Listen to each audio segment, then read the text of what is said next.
मित्रांनो, जय जिजाऊ, जय शिवराय, जय शंभूराजे, हरे कृष्ण. मित्रांनो, आज शिवजयंतीच्या आपल्या सर्वांना खूप खूप शुभेच्छा. आज माझ्या सर्व मित्रांना, सहकाऱ्यांना, मित्र मैत्रिणींना मनापासून शिवजयंतीच्या शुभेच्छा. आणि आज मित्रांनो, आजचा जो विषय आहे किंवा आजचा जो व्हिडिओ आहे तो व्हिडिओ शेवटपर्यंत पहा. खूप मोलाचा संदेश, खूप महत्त्वाचा संदेश आजच्या व्हिडिओमधून आपल्याला मिळणार आहे. विषय असा आहे की जे नवोदित वक्ते आहेत, ज्यांना भाषण शिकायचं आहे, श्रोतृवर्गासमोर बोलायचं आहे, संभाषण कलेमध्ये नाविन्य मिळवायचं आहे, लाखो लोकांच्या हृदयावर राज्य करायचं आहे, आपल्या वाक्चातुर्याने, वाणीच्या कौशल्याने, आपल्या प्रभावी संभाषण कलेने, आपल्या बोलण्याने, आपल्या वक्तृत्वाने आपल्याला आपल्या फील्डमध्ये, आपल्या क्षेत्रामध्ये एक चांगल्या प्रकारचा लीडर बनायचा आहे, चांगल्या प्रकारचा नेता बनायचा आहे. आपण ज्या ठिकाणी कामाला आहोत त्या ठिकाणी वाणीच्या कौशल्याने, आपल्या संभाषण कलेच्या कौशल्याने, वाक्चातुर्याने, आपल्या बोलण्याने आपल्याला एक मान, सन्मान, पद, प्रतिष्ठा, पैसा, सत्ता, संपत्ती, धन, ऐश्वर, सगळ्या काही गोष्टी, श्रीमंती मला माझ्या बोलण्यातून मिळवायची आहे. अशा लोकांसाठी आजचा व्हिडिओ आहे. म्हणजे बोलण्याने काय होतं, तर बोलण्याने आपल्याला सत्ता मिळते, संपत्ती मिळते, धन मिळतं, द्रव्य मिळतं, ऐश्वर मिळतं, मान सन्मान मिळतो, पदप्रतिष्ठा मिळते. बोलण्याने, आपल्या वाक्चातुर्याने समाजामध्ये आपण म्हणतो बोलण्याने काय होतं, परंतु बोलण्याने खूप काही होतं. आम्हा घरी धन शब्दांचे रत्ने, शब्दांचे शस्त्र यत्ने करू. आम्हा घरी धन शब्दांचे रत्ने, शब्दांचे शस्त्र यत्ने करू. शब्दच आमच्या जीवाची जीवन, शब्दच वाटू धनजन लोका. हे एक धन आहे, शब्दाचं धन आपण लोकांना दिलं पाहिजे. आणि म्हणून आजचा विषयच मी घेतलेला आहे मित्रांनो, की आपण ज्याला नवोदित वक्ते आहे, ज्यांना भाषण करायचं आहे, ज्यांना श्रोत्यांसमोर बोलायचं आहे, त्यांच्या मनातील व्यासपीठाची जी भीती असते, ती व्यासपीठाची भीती आज आपण घालवणार आहोत. तुम्हाला व्यासपीठावर एकदम नैसर्गिक बोलता आलं पाहिजे, नॅचरल बोलता आलं पाहिजे आपल्याला. अशा पद्धतीने आजचा हा व्हिडिओ मी बनवलेला आहे. व्हिडिओ थोडा लांब असेल तरी पहा, कारण आपल्या ज्या क्षेत्रामध्ये नाविन्य मिळवायचं आहे, आपल्या ज्या क्षेत्रामध्ये नॉलेज मिळवायचं आहे, आपल्या ज्या क्षेत्रामध्ये ज्ञान मिळवायचं आहे, परिपूर्ण माहिती घ्यायची आहे आणि आपल्याला त्या क्षेत्रामध्ये यशस्वी बनायचं आहे, सफल बनायचं आहे, त्या क्षेत्रातलं नॉलेज आपण सातत्याने डीपमध्ये घेतलं पाहिजे. आणि म्हणून मित्रांनो, आपण आपल्या जर एक यशस्वी वक्ता बनायचं असेल, एक उत्कृष्ट वक्ता बनायचं असेल, आपल्याला जर एक चांगला प्रभावी वक्ता बनायचा असेल, एक फरडा वक्ता बनायचा असेल, वक्ता 10 सहस्रशु 10,000तून एक वक्ता बनायचा असेल आणि राजकीय, सामाजिक, धार्मिक, शैक्षणिक, कला, क्रीडा, कृषी, औद्योगिक, व्यावसायिक क्षेत्रामध्ये जे बोलणारे वक्ते आहेत त्या महान वक्त्याच्या पंगतीमध्ये जाऊन बसायचं असेल, महान वक्त्यांच्या लाईनमध्ये जाऊन बसायचं असेल, तर आपल्याला आजचा व्हिडिओ पाहणं गरजेचं आहे. विषय असा आहे मित्रांनो, आपल्याला नवोदित वक्त्याला जर बोलायचं असेल, त्याला व्यासपीठाची भीती वाटते. श्रोत्यांसमोर गेलं की त्याला घाम फुटतो, त्याच्या शरीरावरती घाम फुटतो, कपाळाला घाम येतो, चेहऱ्यावरती घामाचा थर येतो. नवोदित जे वक्ते असतात, ज्याला एखाद्याला भाषण शिकायचं असेल त्याच्या चेहऱ्यावरती घाम येतो, कान जे असतात ते लालबुंद होऊन जातात, आवाज असतो तो घोगरा होऊन जातो, डोळे खालीवर करत असतात आणि जो आपला श्वास असतो तो श्वास दुप्पट गतीने धावत असतो. नवीन भाषण आपण करायला गेल्यानंतर पोटामध्ये गोळा येतो, पाय लटलट कापतात, थरथर कापतात, गळा शुष्क पडतो, कोरडा पडतो, हातापायाला गोळे येतात, छाती धडधड करते, काय बोलावं सुचत नाही आणि माईक हातामध्ये घेऊ शकत नाहीत आपण. जर पहिला स्टार्ट जर आपण भाषण करायला जात असेल तर खूप फजिती होऊन जाते त्या ठिकाणी, खूप घाबरतो आपण. म्हणजे चेहरा लालबुंद होऊन जातो, कान लालबुंद होतात, डोळे खालीवर होतात, आवाज घोगरा होतो, पोटात गोळा येतो, श्वास दुप्पट गतीने धावतो आपला, आवाज घोगरा होतो, घामाचा थर येतो, हातापायाला गोळे येतात, पोटात गोळा येतो, कधी कधी लघुशंकेला सुद्धा येते आपल्या. नवीन जर भाषण आपण करायला जात असेल त्या ठिकाणी तर म्हणजे माझ्यावरून सांगतो 10 वर्षापूर्वी, 12 वर्षापूर्वी, 11 वर्षापूर्वी खूप भीत असायचो मी. लोकांच्या नजरेमध्ये नजर घालून सुद्धा बोलायची भीती मला वाटायची. परंतु नॉलेज, परिपूर्ण अभ्यास त्यांनी हे साध्य झालं. असाध्य ते साध्य करी सायस कारण अभ्यास तुका म्हणे. जे साध्य नाही ते पण साध्य होतं. कशाने होतं तर अभ्यासाने होतं, नॉलेजने होतं. आणि ही वक्तृत्व कलाच अशी आहे, ती सातत्याने, प्रॅक्टिसने, सरावाने विकसित होणारी कला आहे. आपण आज बोलून महिन्याभराने नंतर बोललो तर नाही जमत. त्याला सातत्य ठेवावं लागतं, कन्सिस्टन्सी ठेवावं लागते, त्याला प्रॅक्टिस करावं लागते, त्याला सराव करावा लागतो. ही सातत्याने, प्रॅक्टिसने, सरावाने विकसित होणारी कला आहे वक्तृत्व कला, संभाषण कला. आणि म्हणून नवीन वक्त्याला जर बोलायला गेलं तर त्या ठिकाणी त्या गर्दी पाहूनच तो ब्लँक होऊन जातो. पूर्णपणे जे काय बोलायचं तो पण विसरून जातो. खाली बसल्यानंतर त्याला वाटतं की मी खूप काही बोलन, तिथं गेल्याच्यानंतर खूप काही हे मुद्दे मांडेल, ते मुद्दे मांडेल, असा बोलन, तसं बोलन. परंतु तिथं ज्यावेळेस आपण माईक समोर जातो, ज्यावेळेस आपण पुढे समोर जातो, ज्यावेळेस आपण माईकचा ताबा घेतो हातामध्ये, त्यावेळेस काय बोलायचं तोच विसरून जातो, परिपूर्ण ब्लँक होऊन जातो आपण. हे का होतं तर आपल्यामध्ये नॉलेज नसतं, त्या गोष्टीचा हेतू माहिती नसतो, उद्देश माहिती नसतो, काय कार्यक्रम आहेत ते पण माहिती नसतं, त्याविषयीचा आपण अभ्यास केलेला नसतो आणि कधी सराव केलेला नसतो, प्रॅक्टिस केलेली नसते, मुद्दे माहिती नसतात, क्रम माहिती नसतो, सराव नसतो, प्रॅक्टिस नसतं, सातत्याने आपण बोलत नाहीत. त्यामुळे ह्या गोष्टी करतात आणि आपल्यामध्ये आत्मविश्वास नसतो. पाहिलं तर आपला स्वतःचा विश्वास नसतो. का नसतो तर परिपूर्ण नॉलेज आपण त्याचं घेतलेलं नसतं, ज्ञान घेतलेलं नसतं, आपण त्याचा अभ्यास केलेला नसतो. म्हणून ह्या सगळ्या गोष्टी होतात. म्हणून आपल्या जर आज व्यासपीठाची भीती काढून टाकायची असेल, आता नवीन वक्त्याचं मी सांगितलं की नवीन वक्त्याला अशा गोष्टी घडतात. आपल्याला जर व्यासपीठाची भीती काढून टाकायची असेल तर आपल्याला सर्वात महत्त्वाचं म्हणजे आपल्याकडे अभ्यास असला पाहिजे, वाचन असलं पाहिजे, चिंतन असलं पाहिजे, मनन असलं पाहिजे, लेखन असलं पाहिजे आणि श्रवण असलं पाहिजे.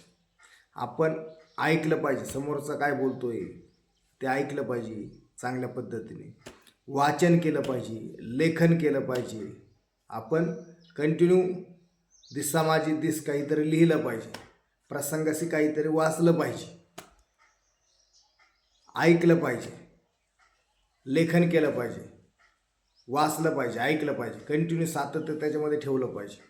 कारण वाचण्याने काय होतं, आपला शब्दकोश वाढतो, शब्दसंग्रह वाढतो, शब्दाची श्रीमंती आपल्याकडे वाढते, आपल्याला शब्दाचा साठा आपल्याकडे वाढतो, शब्दसंग्रह वाढतो आपला वाचण्याने, स्मरणशक्ती वाढते, बुद्धी तल्लख होते. हा एक भाग येतो त्याच्यामध्ये, पार्ट येतो. म्हणून व्यासपीठाची जर भीती काढून टाकायची असेल तर आपल्याला वाचावं लागेल, लेखन करावं लागेल, श्रवण करावं लागेल आणि सातत्य त्याच्यामध्ये ठेवावं लागेल, प्रॅक्टिस करावं लागेल, सराव करावं लागेल. म्हणजे ह्या गोष्टी मागच्या मी जे सांगितल्या त्या आपल्यासोबत घडत नाहीत. आणि दुसरं म्हणजे आता खाली बसल्याच्यानंतर खूप काही लोक बोलतात, पण तो ते स्टेज पाहिल्याच्यानंतर, ती गर्दी पाहिल्याच्यानंतर परिपूर्ण ब्लँक होऊन जातो. मग एखाद्या मित्रामध्ये जर आपण बसलो, एखाद्या नातेवाईकामध्ये बसलो, सगळ्या सोयऱ्यामध्ये बसलो, सहकार्यासोबत जर आपण बसलो तर त्या ठिकाणी इतक्या गप्पा मारतो आपण तर त्याला पारावार उरत नाही. इतक्या गप्पा मारतो. म्हणजे गल्लीपासून तर दिल्लीपर्यंत काय चाललंय त्याचं आपण माहिती घेतो, तेवढ्या गप्पा मारतो, शेअर करतो एकमेकांसोबत मित्रामध्ये बसल्यानंतर. आणि त्याच बोलणाऱ्या व्यक्तीला जर आपण म्हटलं की आता तुम्ही स्टेजवर जाऊन बोला, तर ते बोलत नाहीत. का बोलत नाहीत? तर त्यांना ती भीती असते, मी कधी बोललोच नाही. त्यांना ती एक भीती असते, मी कधी बोललोच नाही. आणि मी जर वर जाऊन बोललो तर माझं काही चुकलं तर, किंवा मला कोणीतरी काहीतरी नावं ठेवलं तर, मला लोक हसली तर,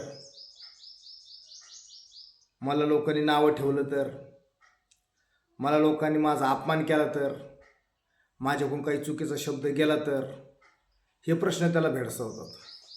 की मला लोक नावं ठेवतील, मला लोक अपमान करतील, माझं काहीतरी चुकीचं बोलणं जाईल, लोक मला हसतील. लोकांचा विचारच करू नका मित्रांनो.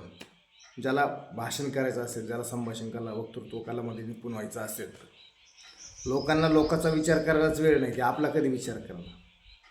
म्हणून लोकांनी अशा जे आपले विचार आहेत की लोक मला काय म्हणतील, लोक मला हसतील का, लोक माझा अपमान करतील का, काय म्हणतील मला लोक, अशा विचाराने आपण जे आपलं यश आहे, आपल्याला जे यश संपादन करायचं आहे, आपल्याला जे अचिव्हमेंट गाठायची आहे, आपल्याला जो सक्सेस मिळवायचा आहे, त्या सक्सेसपासून, त्या अचिव्हमेंटपासून, यशापासून आपण दूर राहतो. काय तर फक्त एकच निगेटिव्ह थॉट, एकच निगेटिव्ह विचार की लोक मला काय म्हणतील, लोक मला हसतील का, लोक मला नावं ठेवतील का, लोक माझा अपमान करतील का, लोक काय म्हणतील मला. सबसे बडा रोग क्या कहेंगे लोग. सगळ्यात मोठा रोग आपल्याला काय झाला असेल तर लोक मला काय म्हणतील, हा सर्वात मोठा रोग आहे. आणि ज्यांनी लोकांची तमा न करता, लोकांची पर्वा न करता जीवन जगले ना, ते आज यशी शिखरावर आहेत. यशाची शिडी त्यांनी पादाक्रांत केलेली आहे. म्हणून लोकांचा विचार करणं सोडून द्या आणि लोक काय म्हणतील याचा विचार करू नका. आणि आपलं वक्तृत्व कलेमध्ये, संभाषण कलेमध्ये निपुण बना. लोकांचा विचार करू नका. विचार येतो मित्रामध्ये बसल्यानंतर, असं वाटतं की मी गल्लीपासून तर दिल्लीपर्यंत बोलत राहतो, परंतु तेच जर त्याला सांगितलं की स्टेजवर बोला, तर ते बोलत नाहीत. का बोलत नाहीत? तर एक तर पहिला निगेटिव्ह थॉट असतात का लोक मला काय म्हणतील, लोक मला हसतील का, लोक मला अपमान करतील का. बरं मला सांगा, लोकांना काय माहिती तुम्हाला काय बोलायचं आहे ते, किंवा माझं काही विसरण का, मी विसरून जाईल. तुमच्याकडे जे असेल नॅचरल, नैसर्गिक पद्धतीने बोला. जसं तुम्ही मित्रात बोलताय, नातेवाईकामध्ये बसून बोलताय, सगळ्या स्वरामध्ये बसून बोलताय, सहकार्यासोबत बसून बोलताय, तशा पद्धतीनेच बोलायचं. नॅचरल बोलायला शिकायचं, नैसर्गिक बोलायला शिकायचं. जे नॅचरल बोलतात, नैसर्गिक बोलतात, त्यांचं भाषण लोकांना आवडतं. उगाच ओढून ताणून खूपच सुशिक्षित किंवा खूपच सुसंस्कृत, खूपच एज्युकेटेड असल्यासारखं बोलायचं नाही. जेवढं आपण नॅचरल बोलू तेवढं लोकांना ते भावतं, तेवढं लोकांच्या मनामध्ये जाऊन ते घर करतं, तेवढं मनाच्या गाभाऱ्यामध्ये जाऊन ते बसतं, हृदयाच्या कप्प्यामध्ये जाऊन आपलं भाषण बसतं, आपलं बोलणं बसतं. जेवढं नॅचरल आपल्याला बोलता येईल तेवढं बोलत चला. काय खूप ओढून ताणून बोलायची गरज नाही. जसं आपण मित्रामध्ये बसल्यानंतर बोलतो, नातेवाईकात बोलतो, एखाद्या सहकार्यासोबत बसताना बोलतो, एखाद्या हॉटेलमध्ये बसताना बोलतो, तशाच पद्धतीने बोलायचं आहे. नॅचरल बोला, तेव्हा आपण बोलू शकतो. जसं आपण सहकार्यासोबत, मित्रासोबत, कुटुंबासोबत बोलतो, हितचिंतक जे असतील, शुभचिंतक जे असतील, त्यांच्यासोबत जसं बोलतो तशा पद्धतीनेच बोला. नॅचरल बोला. स्टेजवर जाऊ काय ओढून ताणून सुशिक्षित सुसंस्कृत बोलायची गरज नाही. जसं आहे तसंच व्यक्त व्हा. आपण 100% आपण बोलू शकतो. आणि दुसरं म्हणजे मी सांगितलं की आपल्याला अभ्यास असला पाहिजे, चिंतन असलं पाहिजे, मनन असलं पाहिजे, लेखन असलं पाहिजे, श्रवण असलं पाहिजे. आपल्याला कंटिन्यू सराव असला पाहिजे, प्रॅक्टिस असली पाहिजे, सातत्य ठेवलं पाहिजे, कन्सिस्टन्सी त्याच्यामध्ये असली पाहिजे. आपण कंटिन्यू त्या क्षेत्रामध्ये जर आपल्याला यश मिळवायचं तर त्या क्षेत्रामध्ये अभ्यास आपण केला पाहिजे. तेव्हा आपण त्या ठिकाणी बोलू शकतो. लोक काय म्हणतील याचा विचार करायचा नाही. आणि विसरलं तर विसरलं, एखादा मुद्दा विसरला तर विसरला. लोकांना काय माहिती तुम्हाला काय बोलायचे ते. 5 मुद्दे जर असले 3च मुद्दे तुम्ही जर स्पष्टीकरण करून बोलले नॅचरल पद्धतीने, तर 2 मुद्दे विसरले तर तुमच्या मनाला माहिती आहे. लोकांना माहिती नाही की तुम्ही तेवढेच 5च मुद्दे बोलणार होतो. तुम्हाला माहिती मी 5 मुद्दे बोलणार होतो, 3च बोलून गेलो, 2 विसरलो, हे आपल्याला माहिती आहे. लोकांना माहिती नाही ते. म्हणून जे बोलायचं ते बोला. 1-2 मुद्दे विसरले तर विसरू द्या, लोकांना माहिती नाही काय बोलायचं. आणि म्हणून आत्मविश्वासाने बोला. स्वतःवर विश्वास असला पाहिजे. आणि हे स्वतःवर विश्वास कधी येतो, आत्मविश्वास कधी वाढतो आपल्या, तर आपलं अभ्यास त्या विषयाचा असला पाहिजे. ज्या विषयावर आपल्याला बोलायचं त्या विषयाचा अभ्यास आपल्याला असला पाहिजे. त्या विषयावर आपण चांगलं चिंतन केलेलं असलं पाहिजे, मनन केलेलं असलं पाहिजे, लेखन केलेलं असलं पाहिजे, श्रवण केलेलं असलं पाहिजे, वाचन केलेलं असलं पाहिजे त्या विषयाचं. तेव्हा आपण बोलू शकतो. म्हणून व्यासपीठाची भीती कशी निघून जाते? नॅचरल बोला, नैसर्गिक बोला. दुसरं म्हणजे अभ्यास, श्रवण, चिंतन, मनन करा. आणि सातत्य, कन्सिस्टन्सी त्याच्यामध्ये ठेवा. प्रॅक्टिस असू द्या, सराव असू द्या. कारण प्रॅक्टिस, सरावाने, सातत्याने, कन्सिस्टन्सीने ही विकसित होणारी कला आहे. लोकांचा विचार करू नका, आत्मविश्वास ठेवा, अभ्यास करा. त्याने आपण व्यासपीठाची भीती आपली निघून जाऊ शकते. जसं मित्रासोबत 4 चौघात बसल्यानंतर बोलतो, तशाच प्रकारे नॅचरल बोलायला शिका. जेवढं आपण नॅचरल बोलू तेवढं लोकांना भावतं. म्हणून नॅचरल बोलायला शिका. हे 3-4 मुद्दे जर आपण, म्हणजे भीती वाटणारच नाही आपल्याला. नेमकी भीती कशाची वाटते त्याची माहिती परिपूर्ण एकदा करून घ्या.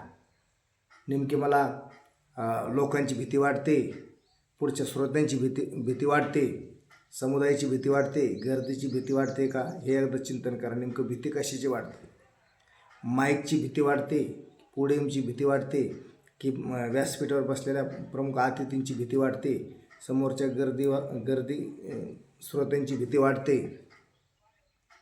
की मला माझे मुद्दे विसरतील याची भीती वाटते, की मला याचा काहीच अभ्यास नाही याची भीती वाटते, की लोक मला हसतील, अपमान करतील, नावं ठेवतील याची भीती वाटते, का माईकच्या वायरची भीती वाटते,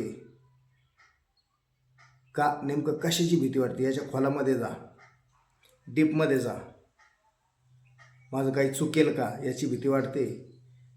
नेमकं भीती कशाची वाटते त्याची माहिती करून घ्या आणि त्याच्यावर मात करा.